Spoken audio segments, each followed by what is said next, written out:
नमस्कार, स्वागत है आपका डॉक्टर साहिब में और मैं हूं आपके साथ सौम्या राठी। डॉक्टर साहिब के एपिसोड में आज हमारे साथ मौजूद हैं डॉक्टर निगम प्रकाश नारायण, जो कि बिहार के सबसे जाने माने शिशु रोग विशेषज्ञों में से एक है। सबसे पहले डॉक्टर साहब नमस्कार, बहुत बहुत स्वागत है आपका। नमस्कार। नमस्कार डॉक्टर साहब, प्री मैच्योर बेबीज़ जो होते हैं, स्पेशली जो 7वें महीने में जन्म लेने वाले बच्चे होते हैं, उनके हेल्थ को लेकर उनके पेरेंट्स काफ़ी ज़्यादा कंसर्न रहते हैं, क्योंकि उनमें लोगों को ऐसा लगता है कि बीमारियों का खतरा ज़्यादा है। तो आज मैं चाहूँगी आप लोगों को ये समझाएं कि प्री मैच्योर बेबीज़ के स्वास्थ्य को लेकर क्या क्या दिक्कतें आती है, कैसे इलाज किया जाता है। हाँ, देखिए, प्री मैच्योरिटी की समस्या अब धीरे धीरे काफ़ी होती जा रही है। देखा गया है कि कम से कम 20% बच्चे जो है वो प्री मैच्योर पैदा हो जाते हैं। प्री मैच्योर का कहने का मतलब है जो 37 हफ्ते जो बच्चा पैदा होने के पहले, अगर उसके पहले हो गया हो तो उसको प्री मैच्योर कहा जाता है।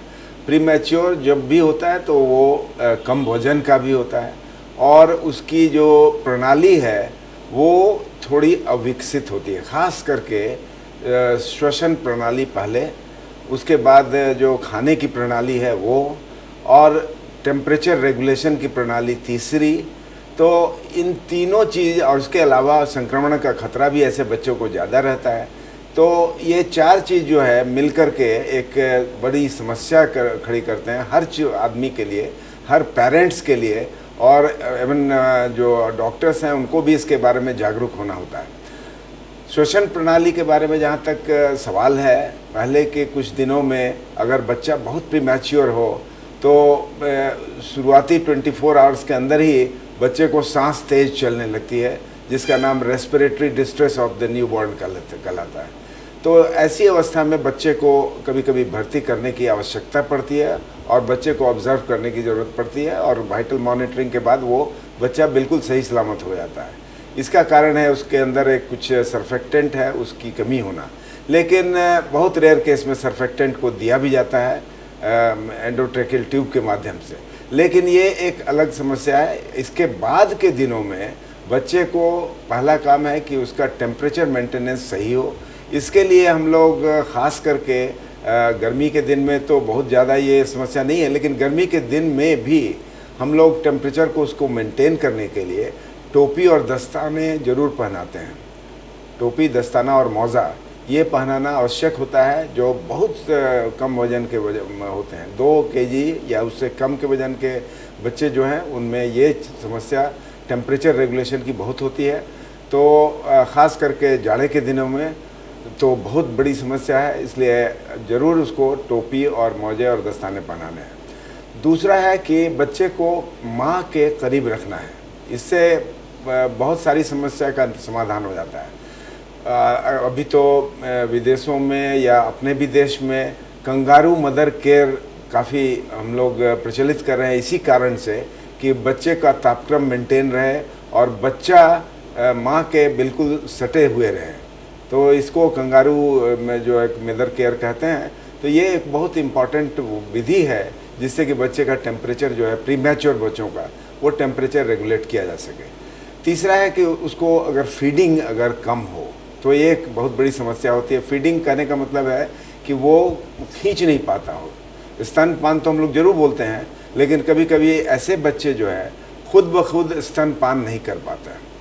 तो ऐसी समस्या जब होती हो तो माँ का दूध गार करके उसको दिया जा सकता है। इसको बोलते हैं हम लोग एक्सप्रेस्ड ब्रेस्ट मिल्क। ये आसानी से दिया जा सकता है और हम लोग बराबर ये समझाते हैं कि हम लोग 60 ml प्रति केजी के हिसाब से शुरू करके एक हफ्ते के बाद 150 ml प्रति केजी की खुराक जो है उसको पहुंचना चाहते हैं, और उसको माँ का दूध एक्सप्रेस करके, और वर्स्ट केस में अगर माँ का दूध ना हो रहा हो तब हम लोग फार्मूला मिल्क दे करके उसको 150 ml प्रति केजी एक हफ्ते के बाद ज़रूर पहुंचना चाहते हैं ऐसे प्रीमैच्योर बच्चों के लिए।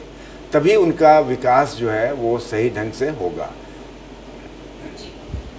डॉक्टर साहब, माँ बाप के मन में एक बहुत बड़ा सवाल ये रहता है कि शुरुआत के दिनों में जितनी बीमारियाँ इन्हें झेलनी पड़ती है, जितनी तकलीफ़ें इन बच्चों को झेलनी पड़ती है, आगे जाके भी उनकी इम्यूनिटी कॉम्प्रोमाइज़ रह सकती है। तो क्या ये बात सही है? देखिए, ये बात जो है थोड़ी गलत है, मैं कहूँगा। इसलिए कि जब बच्चे को उसका नॉर्मल टर्म आ जाता है और उसके बाद अगर आपने सही ढंग से उसका विकास किया जैसा अभी अब पोषण के बारे में हमने बताया और बाद में आपने ठोस आहार भी सही समय पर दिया, तो आप ये 100% मान के चलिए कि बच्चे को पुनः ऐसी कोई समस्या आने वाली नहीं है और उनकी इम्यूनिटी ज़िंदगी भर के लिए ख़राब नहीं होगी। और ख़ास करके जब समुचित उनका इम्यूनाइजेशन हो रखा हो, तो इसीलिए घबराने की कोई आवश्यकता नहीं है। बच्चा अगर प्रीमैच्योर हो या इवन IVF बेबी, आजकल लोग IVF बेबी से भी बहुत ज़्यादा बहुत डरे हुए रहते हैं कि IVF बेबी है, क्या होगा नहीं होगा। ये सारी समस्या जो है बहुत सिंपल है कि जब बच्चा टर्म या एक नॉर्मल वजन का हो जाए और उसके बाद उसको सही ढंग से संपोषित किया जाए तो कोई समस्या फ्यूचर में नहीं रहती है। भविष्य में वो बच्चा बिल्कुल सामान्य बच्चों के जैसा ही होता है।